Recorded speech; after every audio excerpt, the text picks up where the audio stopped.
not free, no matter how charming you Bradford boys are. Well, hell, that'd be 0 for 2 tonight. Pulling his wallet out of the back pocket of his jeans, he deposited his money inside the cash drawer. I'm putting in enough for 2. That all?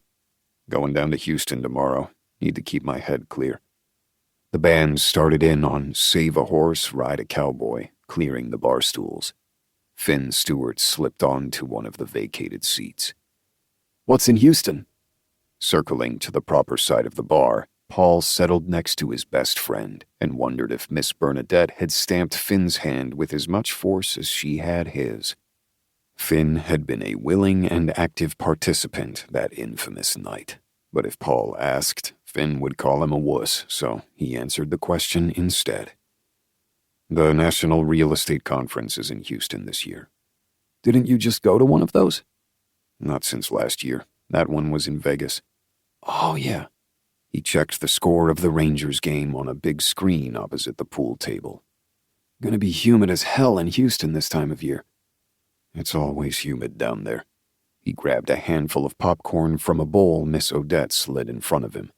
He winked his thanks, then returned his attention to Finn.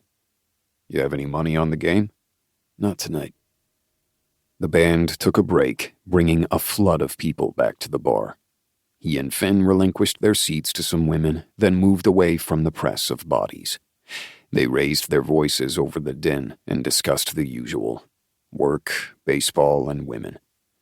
Speaking of women, Finn said, my sister's boyfriend of 6 months dumped her this afternoon. That sucks.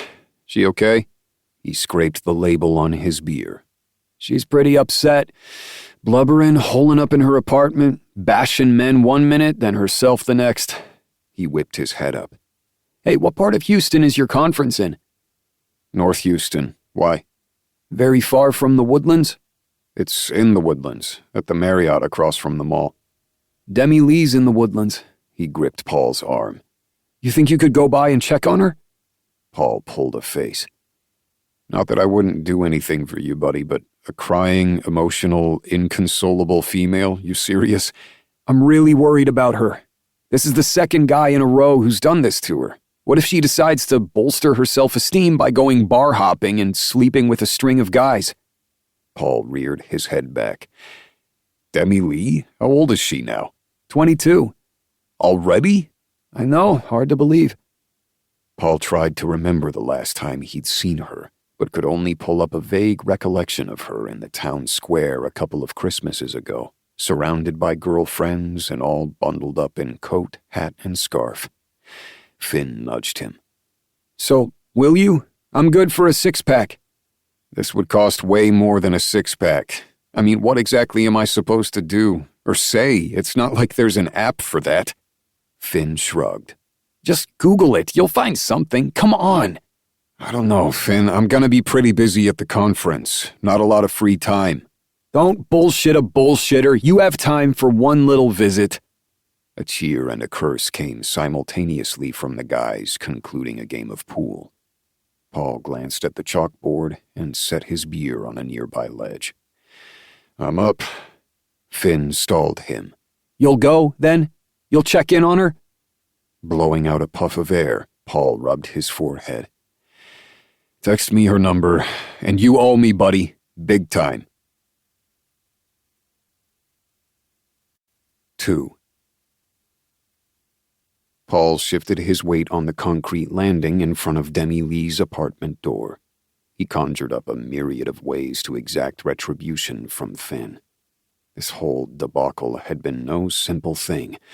Turned out there was an entire protocol for handling a woman who'd been dumped. He briefly wondered if any of his past girlfriends had gone through all this. Balancing his offerings in one hand, he knocked again. Maybe she wasn't home. He'd texted her earlier, told her he was coming. Her only response had been an unenthusiastic whatever. He'd give her 1 more minute, then he was gone. He was on the verge of leaving when the door swung open. Shock held him immobile. She stood with one hand on the doorknob, one hand on a hip, and a toothbrush protruding from her mouth, foamy froth seeping out. Her hair